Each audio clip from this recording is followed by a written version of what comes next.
Captain Bana Singh is one of the only 3 living recipients of Paramveer Chakra, which is the highest gallantry award in India today. And he was awarded this in capturing the most strategic post on the Saltaro range near the Siachen Glacier in Ladakh, where the temperature is about minus 35 degrees centigrade at an altitude of 21,000 feet. Nayab Subedar, later Subedar Major and Honorary Captain Bana Singh Ji, was born at Kadial in Jammu and Kashmir and enrolled in the Indian Army into the J&K Regiment in Jan 1969. The citation for the Paramveer Chakra awarded to him reads, Nayab Subedar Bana Singh volunteered to be a member of a task force constituted in June 1987 to clear an intrusion by an adversary in the Siachen Glacier area at an altitude of 21,000 feet. The post was virtually an impregnable glacier fortress with ice walls 1,500 feet high on both sides. Nayab Subedar Bana Singh Ji led his men through an extremely difficult and hazardous route. He inspired them by his indomitable courage and leadership. The brave Nayab Subedar and his men crawled and closed in on the adversary, moving from trench to trench, lobbing hand grenades and charging with the bayonet. He cleared the post of all intruders. Nayab Subedar Bana Singh Ji displayed the most conspicuous gallantry and leadership under the most adverse conditions. I know all of us have been so lucky to have him today. This is definitely a lifetime opportunity for all of us. So please put your hands together to welcome Bana Singh Ji on stage. We now request Bana Singh Ji to please share his valuable and inspiring experiences with us. Thank you. आज इस माध्यम इस stage से youth for सेवा और सभी जितने भी यहाँ माननीय हमारे बड़े भाई बहन और दोस्त यहाँ आए हैं, सबको मेरा नमस्कार। आज ये जो आपने ये कार्यक्रम शुरू किया है, ये एक सराहनीय योग है स्वामी जी ने, क्योंकि हमने एक एग्जाम्पल पेश करनी है कि हमारे पूर्वजों ने, हमारे बड़ों ने क्या कुछ किया इस देश के लिए या इस धरती के लिए। और ये जो एनजीओ बनी है, मैं इनकी सराहना करता हूँ, क्योंकि इनके साथ मेरा वहाँ से जब एयरपोर्ट से यहाँ पहुँचे थे इंटरेक्शन हुआ है। जब ये द्रास में गए हैं और जितनी फौज थी, उनके दिल में ये एक इतनी प्यार की भावना पैदा हुई कि अगर आप हमारे साथ हैं तो हमें दुश्मन की कोई भी परवाह ही नहीं, दुश्मन से हम डरने वाले नहीं हैं। सिर्फ आप लोगों का संयोग हमारे साथ है, आपका प्यार हमारे साथ और हमारा आपके साथ है, तो देश की कोई भी पाकिस्तान क्या कोई भी कंट्री हमारे सामने इसको तो जीरो है।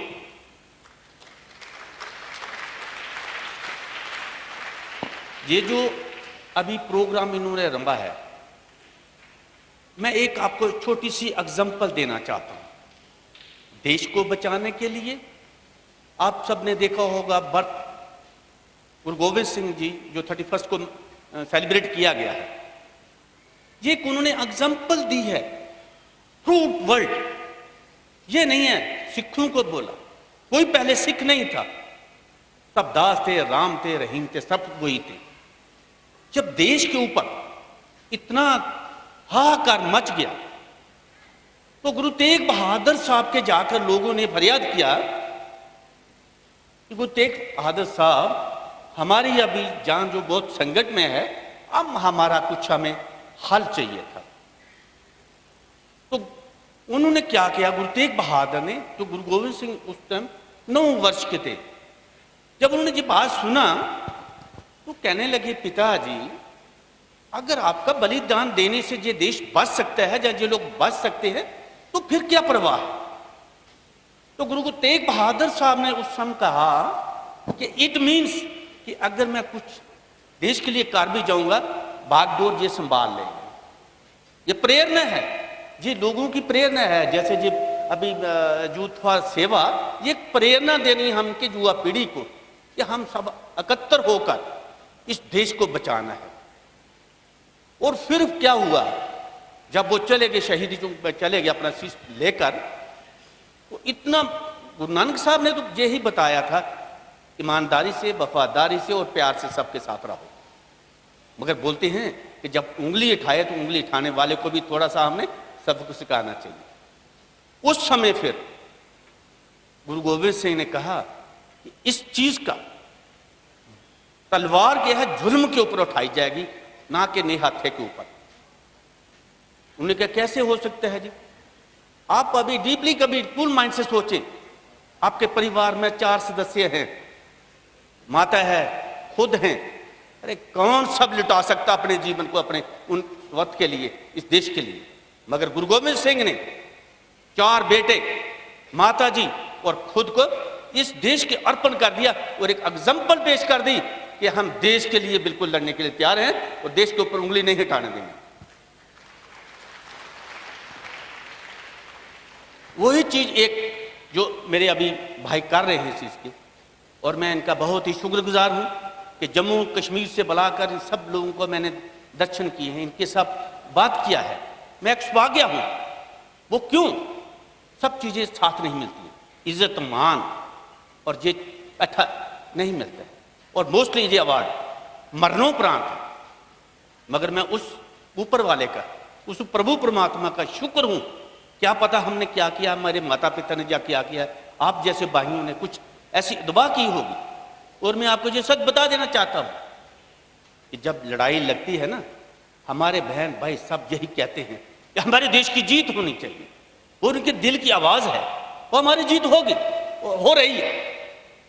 अभी कारगिल में आपने देखा है कितना पक्का डिफेंस बना के रखा था। अभी जो हमारे एकता यात्रा के हमारे भाई गए थे, हमारी बहनें वहां गई थी, उनके दिल में अच्छी इतना प्यार पैदा हुआ, और इनके दिल में भी प्यार पैदा हुआ कि फौज कैसे रह रही है। ये बोल रहे थे कि हमें टेंटों में रहे कि बहुत सर्दी था। मैंने बोला नहीं, वो सर्दी एक डिस्ट्रीब्यूट हो चुकी थी सभी कि हम आपके साथ हैं। तो इस चीज को हमने, एकता को हमने बनाकर रखना है। अगर एकता होगी तो देश है। और मैं सब, ये मेरा एक मैसेज है कि जब हम, ये मुट्ठी है ना, इसमें किसी को मालूम नहीं है। अगर मुट्ठी खुल जाएगी सब देख लेंगे, कुछ भी नहीं खोखला है। एकता, अगर एकता है तो कामयाबी है। और जो ये एनजीओ या मेरे भाई बहनें ये सब इसमें जुटी हुई हैं, अपनी सर्विस को किसी ने छोड़ दी है, बहुत स्ट्रगल कर रहे हैं। हमारे जितने भी अभी स्वामी जी ने या दूसरे भी जितने भी देश को आज़ाद कराने वाले हुए, एक प्रयास किया है, वही प्रयास आप लोग सब कर रहे हैं।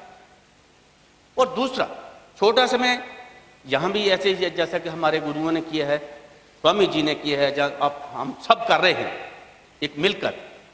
तो मैं एक छोटा सा 2-4 मिनट के लिए और भी आपको बता देना चाहता हूँ कि जैसे कि साइटेशन मेरी बहन जी ने जहाँ पढ़ी है, करना और करवाना, बहुत अंतर है इसमें। देखो मैं डिफरेंस, एक तो रास्ता दिखाता है मगर साथ कोई नहीं जाता है।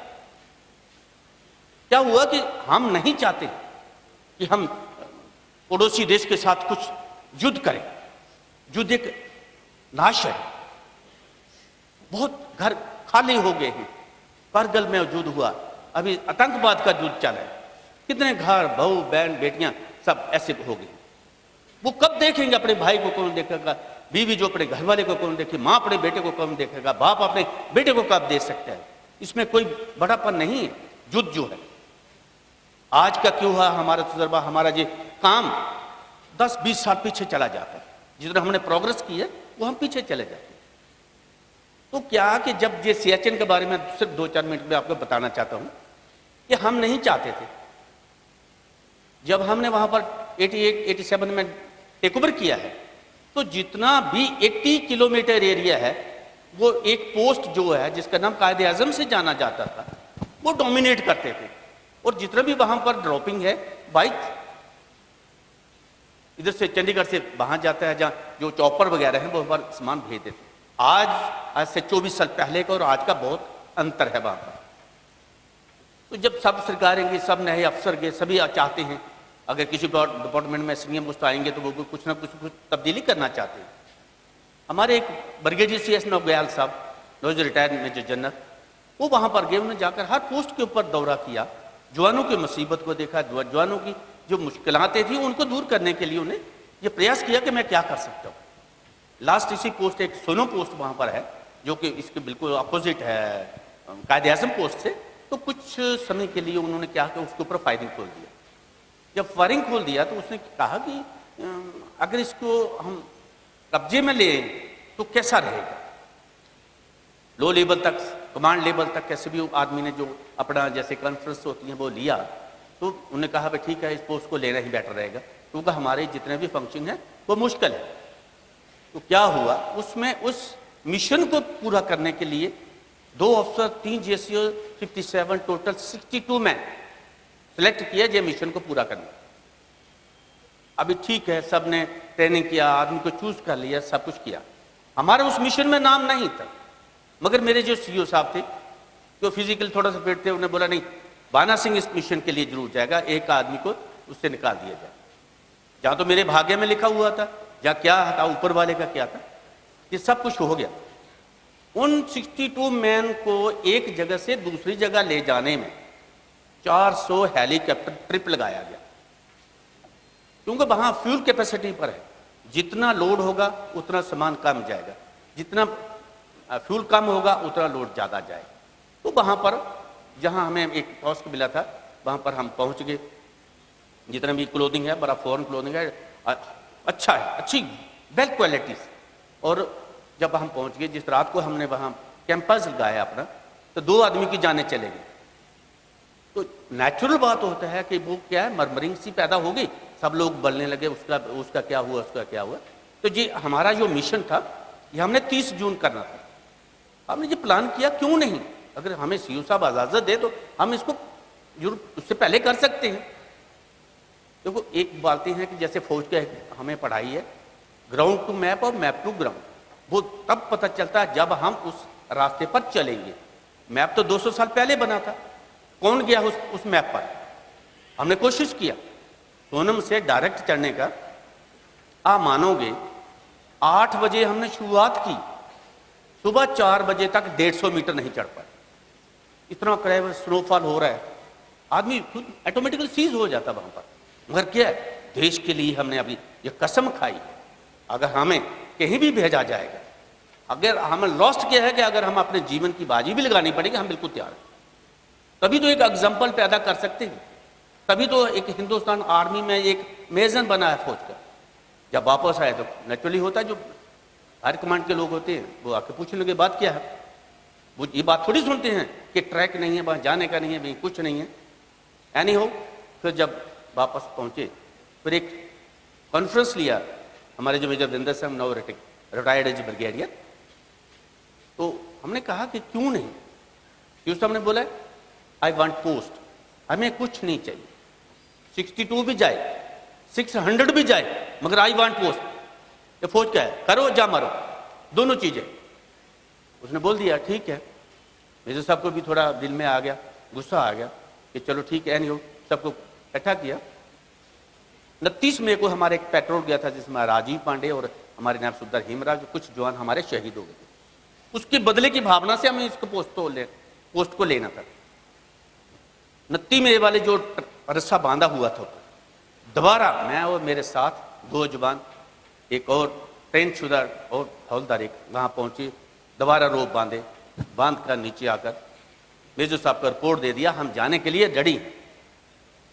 सबको फोन किया और कहा सबसे आगे मैं चलूंगा, अगर किसी आदमी ने पीठ दिखाने की कोशिश की, मैं पहला आदमी हूंगा उसको गोली लाऊंगा। क्योंकि बिना डंडे कोई काम नहीं होता, खासकर स्पेशली फौज में। हुक्म, बस हुक्म की पालना, ये नहीं सर कल कर लेंगे, अभी कर लेंगे, आधे घंटे ना, ऑर्डर इज ऑर्डर। तो हमने क्या शुरू कर दिया। ये एक्शन 24, 25 और 26 को हुआ। 24 के अनफॉर्चुनेटली कुछ प्रॉब्लम क्रिएट होने से, क्योंकि वो हाइट पर थे, हम उनके नज़दीक थे, नीचे थे, जब हम क्लाइंब कर रहे थे या कुछ कर रहे थे तो वो फायर खोल देते थे। फिर इन्होंने भी, हमने भी कोशिश किया। ज़्यादातर क्या है वहाँ पर एयर ब्रेस्ट और ground breast. Ground breast mean कि वो सीधा गोला आकर बर्फ में गिरेगा कुछ, हाँ अगर जवान कोई है तो वो जख्मी होगा, अदरवाइज लेफ्ट राइट वाला सेव हो जाएगा। एयरबस्ट क्या है कि जवान जमीन से ऊपर 8 फुट जब फटेगा, बाहर का किसी ना किसी की टांग, किसी का बाजू, किसी की आंख, किसी का सिर जरूर ले लेगा, ऐसा है। तो जब 26 को हमने 25 को क्या हुआ, हमारे साथ एक सुविधा संसार साहब थे, किसी वजह से चेस्ट प्रॉब्लम होने के बाद उनको इवैक्यूएट किया गया और मेरे को टास्क मिला कि बाना साहब अभी इस मिशन को आप पूरा करोगे। मैंने उनको कहानी सुनाई 1971 की लड़ाई जो मैं चंब सेक्टर में लड़ी थी। मैंने साहब उस समय ये हुआ था, कहता है जी आप पर निर्भर है कैसे करना आपने। ओके चले गए, आप मानोगे वो -30 और 45 डिग्री दुश्मन ऊपर है, हम वहां पर बैठे हुए हैं और बहुत तेज हवा। मैं बोलता हूं कि हमें यह भी महसूस नहीं हो रहा था हवा चढ़ रही है या नहीं। एक बार दूसरा क्या है, जब दुश्मन सिर के ऊपर बैठा हो, अपने आप को दिल को संभालते हुए उनके ऊपर एक्शन करना है और अपनी कामयाब करनी है, ये एक बहुत बड़ा मनोबल है। जब सुबह हुई तो मैंने सेट से पास किया कि सर अभी 2 जवान हैं, उनको भी फर्स्ट बाइट हो गया है। जब उनको वापस भेजा, वापस वहां पर भेजकर तो क्या हुआ कि उन्हें दोबारा और 2-3 जवानों को भेजा वहां पर और मेरे पास आए। मैंने बोला फादर हुक्म क्या है हमारे लिए। वो बोले हैं कि अभी अटैक जो हो दिन को होगा। हमने ये सोच लिया अभी तो जैसे हमारे प्रधानमंत्री जी बोलते थे ना, लड़ाई आर पार की होगी। मैंने बोला ये भी लास्ट स्टेज आ गया। हमने फिर उनके ऊपर नज़दीकी हासिल कर ली और पाकिस्तान को उस पोस्ट से खदेड़ दिया जिस पर उनको बहुत फक्र था कि जहां पर कोई नहीं चढ़ सकता, कि जहां पर आ ही नहीं सकता है। इस कॉन्फिडेंस में, ओवर कॉन्फिडेंस होने के नाते वो यहां फेल हो गए। हमने अपने हिंदुस्तान का झंडा वहां लहरा दिया और दूसरे दिन 27 को सुबह हमारे कमांडर साहब वहां पहुंच जाते हैं। पूरे एरिया का फेमलाइज किया, देखा कि दुश्मन चढ़ा है, कैसे चढ़ा है। वो भी हमारी तरह ही थे, जैसे हम रोप बांध कर ऊपर क्लाइंब करते हैं वैसे सेम उनका कंडीशन है, मगर थोड़ा हमारा 90 डिग्री का है, वो 80 डिग्री या 75 डिग्री से क्लाइंब करते थे। जब पूरा एरिया का उन्होंने चेक किया और उनका ये कहना था कि बाना साहब इतनी हाइट पर ना कुछ चढ़ा है ना चढ़ेगा, इस पोस्ट का नाम कायदे-ए-आज़म से चेंज करके बाना टॉप रखा जाएगा। ये था हमारा छोटा सा मिशन जो आप सबकी दुआ से, अकेला कोई कामयाब नहीं है। अकेला बोले मैंने ये किया है, नहीं, घर में नहीं गया अकेला कामयाब है। जब बहू बेटे अपने रिश्तेदार साथ नहीं होंगे कभी कामयाबी नहीं मिलती। वो दिल में यही सोचना है। जैसे हमारे ये यूथ फॉर सेवा काम कर रहे हैं, हमने इनसे प्रेरणा लेनी है कि हम कैसे करें और कैसे कामयाबी हासिल कर सकते हैं।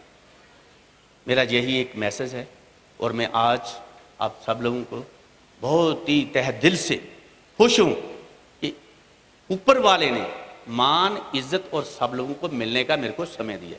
जय।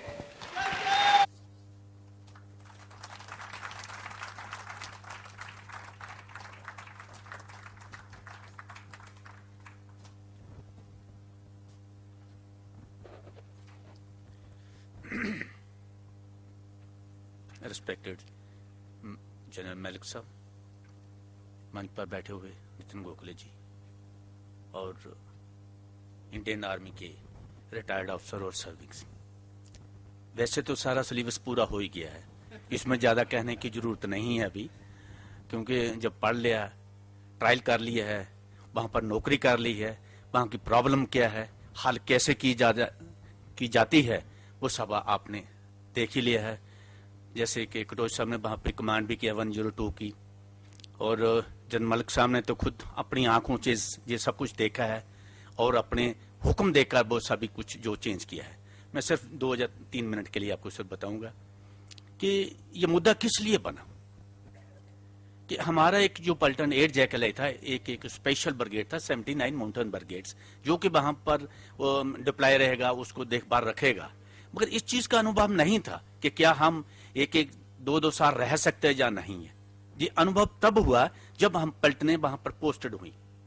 तो जब वहां पर पोस्टेड हुई तो क्या है कि नेचुरली होता है कि जब नया कमांडर जाएगा तो अपनी दहशत तो जरूर दिखाना है, वहां पर क्या करना है कैसे नहीं करना है।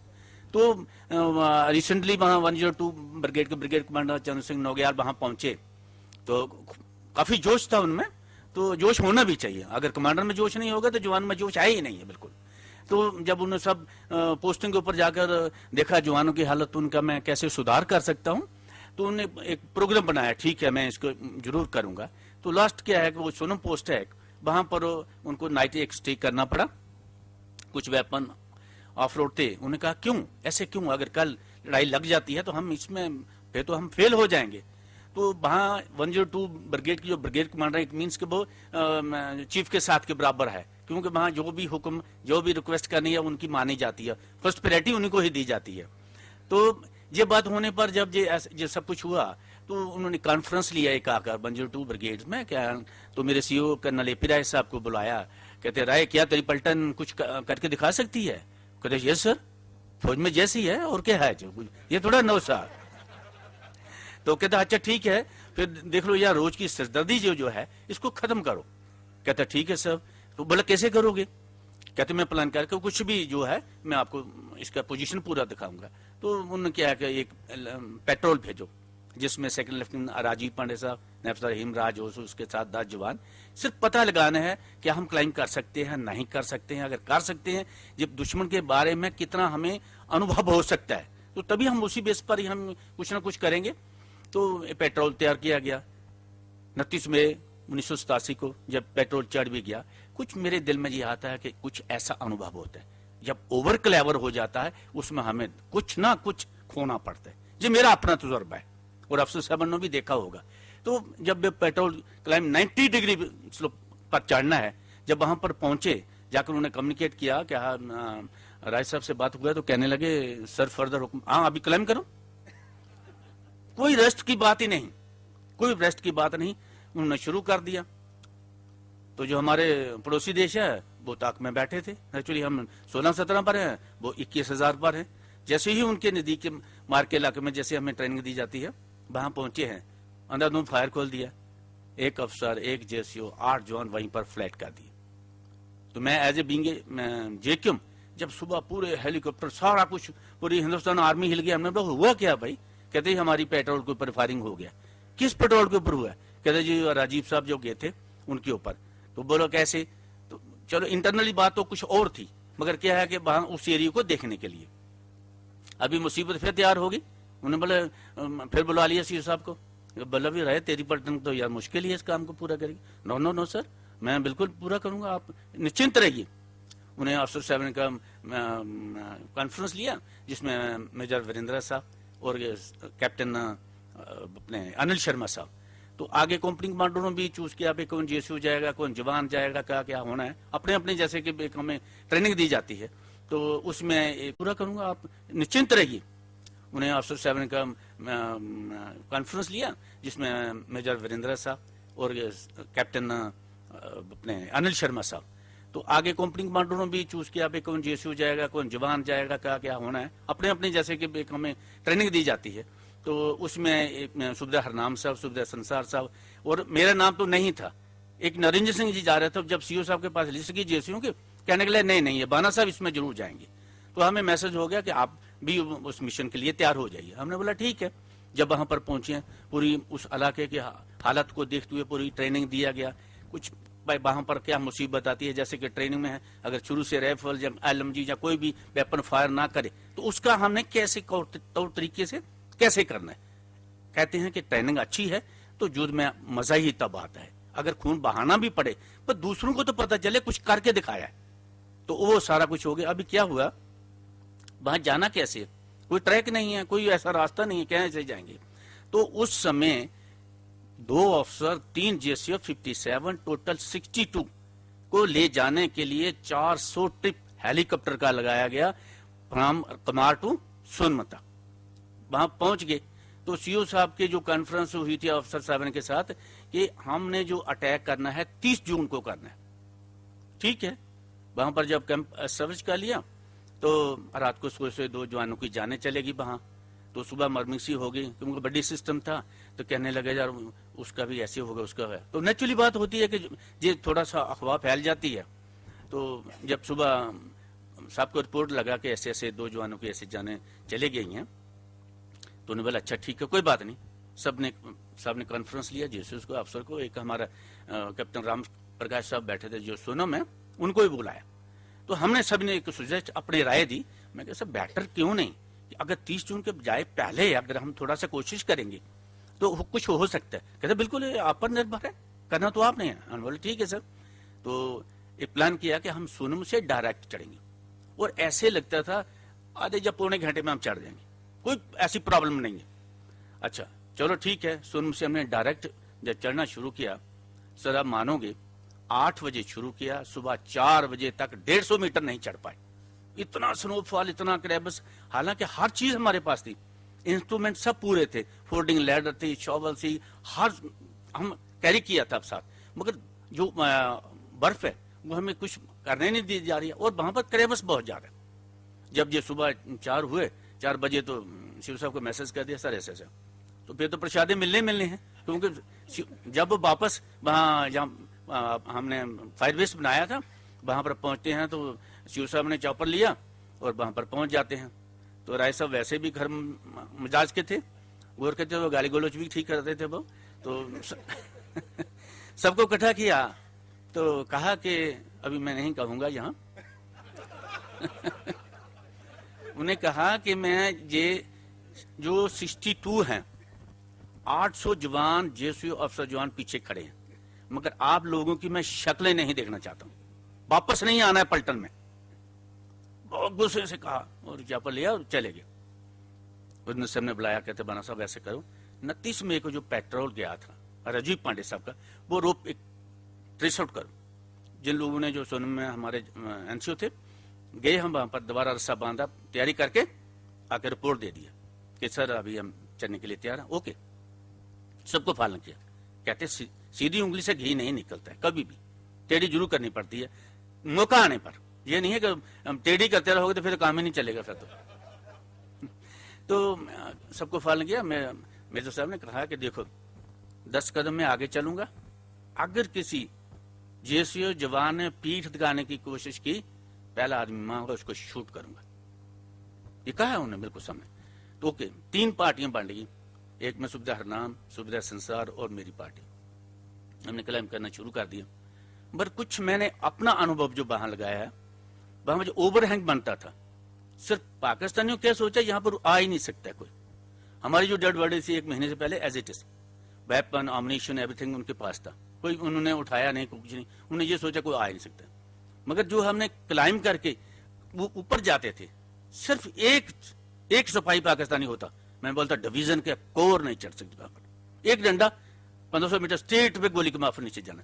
जो अफसर 7 वहां गए हैं उन्होंने देखा होगा वहां पर के, अभी तो थोड़ा सा 25 साल हो गए, काफी इंप्रूवमेंट हुआ है। मगर उस समय क्या कि उनके दिमाग में ये आ गया, फिर क्या ये 3 फेस में हुआ। पहले सुविधा हरनाम साहब की पार्टी गई, काफी मुसीबतें होती हैं। अगर किसी के घर में जाकर किसी को मारने जाना है तो दम भी चाहिए, फिर आगे भी वो भी तैयार हैं, मगर हम भी तैयार थे। मगर क्या है कि वो थोड़े कंफर्टेबल जगह पर थे, एम्ड करके फायर करते थे। और जितनी भी लोगों की जाने गई हमारे अफसर की क्या, जेएसयू क्या, जवानों की, सीने में गोली है, किसी टांग में गोली नहीं लगी। ये मेरा वादा है, ये मैंने देखा अपनी आंखों, बिल्कुल एम्ड करके फायर। ये नहीं कहता नीचे तो धक धक हो रहा है, ना ना ना। पहले तो अम्युनिशन की वहां पूर्ति करना मुश्किल है। मैं बोलता हूँ कि 2 बंडोलियर जो इन्फेंट्री के साथ वो भी जानते हैं, एयरफोर्स के भी जानते हैं, वो नीचे से ऊपर ले जाना दम वाला सिपाही में चाहिए, 2 बंडोलियर सिर्फ, जबकि एक डिब्बे में 4 बंडोलियर होते हैं। मगर क्या उसमें सबसे पहले सेव किया है अम्युनिशन का। अगर अम्युनिशन है तो हम दुश्मन के साथ फाइट कर सकते हैं। तो फर्स्ट स्टेज में हरनाम साहब थे, सेकंड में संसार साहब, और थर्ड में हमारी बारी आई। जब तो ये भी कुछ, जब सेकंड स्टेज में सुविधा संसार साहब गए, कुछ चेस्ट प्रॉब्लम होने के कारण, ये नहीं कोई कह सकता है कि आदमी बीमार नहीं हो सकता है। जो लोग वहां पर रहे हैं, अफसर साहब रहे हैं, जवान रहे हैं, ये सडनली भी हो सकता है। वहां क्लाइमेट के साथ लड़ाई तो दरकिनारे रही, वहां पर वहां मौसम के साथ ही लड़ाई करना तो मुश्किल है बहुत ज्यादा। कैसे हम सर्वाइव करना है, कैसे जवानों के साथ हमने पिकअप करना है, कैसे जवानों के साथ हमने टाई अप करके अपने इस मिशन को पूरा करना है। तो ये जो लास्ट 26 जून 1987 को जो हमें हुक्म दिया था सरकार ने मेरी ने, वो हमने उसको पूरा किया और अपने भारतवर्ष का वहां झंडा लहरा दिया। ये हमने कोई बहादुरी नहीं की, सीनियरों की दी हुई एक हुक्म उसकी पालना की है और देश के ऊपर उंगली उठाने की किसी को हिम्मत नहीं दी है। जय हिंद।